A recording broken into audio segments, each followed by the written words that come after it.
We asked some of our customers a couple of questions. We are working with Microsoft. What are your expectations? What questions would you like to be answered? And we chose 3 from the bunch. I'm going to read them out. I'll answer first, if you don't mind. I'll give my part of the answer, and then we'll Mikkel, go ahead. It's your show. OK. So, glasses, old age, So, first question. Why should mobile operators embrace public cloud hosting for their eSIM activity? Well, I think the first and most obvious answer is this is taking off. Yeah? If you were to think this as a hockey stick curve, we are way in the bottom. Pablo mentioned from the GSMA the numbers. I'm not going to repeat them. We're definitely way in the bottom, so we will have to scale this. We will also have to scale as more operators come in and more operators put the primordial default on the eSIM. Yeah, so that's clearly one. But then we also have availability, resilience, security. Yeah, these are mandatory. What could you add to that, Pramod? Very valid point. So there are 2 or 3 key areas, right? The first one is natural evolution of a technology. Now, if you look at basically any telco network providers today are service providers. You provide a service and you get paid for it. Simple as that, all right? So when we look at the technology going from 2G to GPRS, GPRS to Edge, Edge to R9 and WCDMA, HSDPA, HSDPA+, you will see a natural evolution of technology. And when we look at 5G, it's all about cloud-native architectures. Right? There is no more Cisco's own solution, Ericsson's own solution, Nokia's own solution. No, those days are gone, guys. Right? It's all about cloud-native technology when you create a solution and you deploy it on any cloud providers you want. That is where the world is going. So, if the world is going in that direction, it's a natural evolution of technology. So everything is going towards cloud. So public hosting becomes important. When I say public hosting, not web hosting, we are speaking about deploying things on the cloud. Here is where, as a natural evolution of technology, we have got cloud deployment. eSIM is also a natural evolution, right? Why didn't we use eSIM in 2G, 3G, or 4G?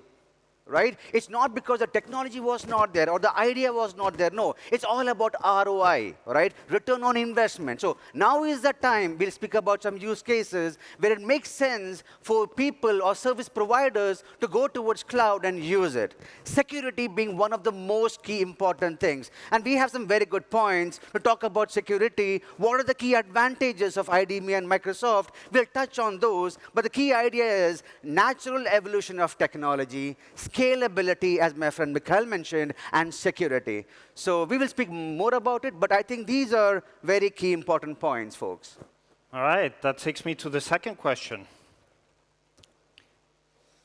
How IDEMIA and Microsoft Azure help securing, here you mentioned the word secure, the eSIM activity and the consumer and IoT environments? Hey.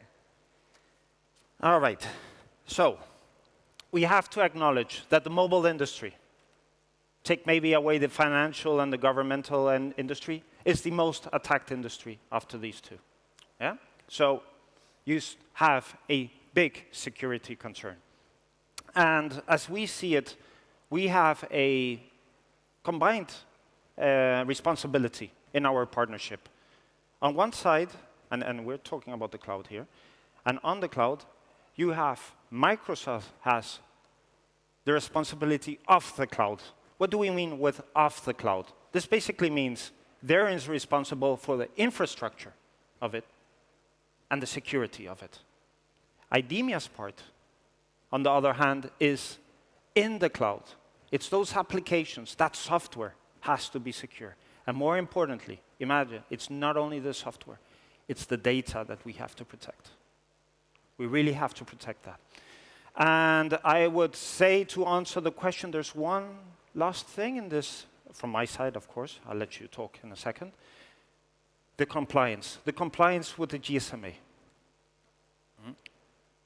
We have to comply with our sites. We have done a great job together in this. I mean, I will explain later how we have grown in the number of compliance, but they're very stringent. So we have to not only comply with the sites where we put in cloud, but also the sites we connect to. So we have some very stringent GSMA security compliances. Thank you, Mikkel. Very strong points. I'll give you 3 key areas, folks, why the security is key and very important, and how IDEMIA and Microsoft doing it together for you, folks, right? 3 key points. First point is all about having the fundamentals. I'll tell it to you in just the next 2 minutes, OK? Second is reusing what you have. Third one is end-to-end security stack. Let us come to the first point, fundamentals. What do we mean by basic foundational security? Each and every cloud provider, each and every vendor speaks about fundamental security, foundational security. How do we differ, right? The first thing, ask any vendor in the room, if there is any, how do you integrate between vendors? How do you integrate between applications? The answer is one, API integration, right? Each and every product manager in the room knows that is a lie. I'll tell you why. Each and every API integration is done on a basic rule set or AP or AVF. Let me explain you a bit more clearly, right? Any software stack is written on a MOM, Manage Object Model. Manage Object Model has got a parent and a child. Those child has got AVPs, attribute value pairs, okay? If I'm a product manager of my company, I will never expose all the parameters ever on an API. Why? If I expose all the parameters, anybody can understand the structure of the AVPs, what the parameter does, and can build their own product. So, to be secure, secure in a way for business, what I do is that expose only required parameters. Right? That is the honest truth, right? But when we are partners, what IDEMIA and Microsoft does over here is that we open up our entire stack of parameters. Why is that important for you to know? The more parameters are exposed, the better is the integration. Very important for you to know. We can have a deeper dive going forward. Second key point on the foundational itself. Microsoft invests $1.2 billion every 12 to 18 months just to shuffle or churn out the network devices. Why is that required? Why do we need to spend $1.2 billion every 12 to 18 months to churn our network devices? Why can't I use a firewall, change a firewall, use the application layers, and things like those? Because there are many threat surfaces which are basically done on the firmware level or on the memory stack level. What do I mean by that? I'll give you one example, which is a part of my research. There are things like row hammering attack. What happens in a row hammering attack? Each and every server, each and every component of a network device has got a memory card. That memory card has got rows, okay? If I am an attacker, I need not touch the network. I just request multiple requests from that specific device. What it does, it goes and hammers the rows. Once you hammer the rows, the electrons get hot. Once the electrons get charged, zeros turn into 1, 1 turns into 0. The data gets corrupt. And you can do nothing about it, nothing, okay? So what we do over here is that we not only take care of our API integration, we also make sure that the foundational structure, the data centers, are secure as well. Second point is all about reusing what you have. So when IDEMIA and Microsoft goes to our customers, we don't tell them, you're evolving your network, you're evolving your architecture, change all the security boxes. No. We don't want to shove products down our customer's throat. What we do is reusing what they already have. And we have got services and consultancies built around it to help that happen. The third key point is whenever they go to a new technology stack, like cloud-native architectures, it's all built around polyglot architectures. What do I mean by polyglot? Polyglot means multiple languages. There's a multiple languages in software as well. In cloud-native architectures, you build a software stack using Python, Golang, Rust, Java, and things like those. And it's an open stack, right? So we create an open stack structure, and that requires security. And for that, we have got multiple security controls. So again, 3 points. Foundational structure, we invest a good lot of partnership between us. Second is making sure that we reuse what the customer has. And the third one is making sure that we cover any gaps using security controls. Thanks, Mikkel. Pramod, you have a lot of energy. I don't know. And now I understand how you can write a book about it. Okay, last question. Please. Okay, so what are the next steps of IDEMIA and Microsoft's partnership? If I may, I'm just going to highlight a little bit what we've already done. Okay? We have already reached 4 nines. 1 point. We already have 50 customers on the cloud. A year ago, 0. Less than a year ago, 0. Okay? 50. And in the next months, add 100 more. So we are already starting a strong movement towards this. But it doesn't end there, yeah? We have 3 sites today. You know, these are they are in France, 2 in France, and 1 in the US, to serve the 2 hemispheres. In a couple of weeks, yeah, we will finish the certification of 6 more. So we already have 3. We're certifying 6 more.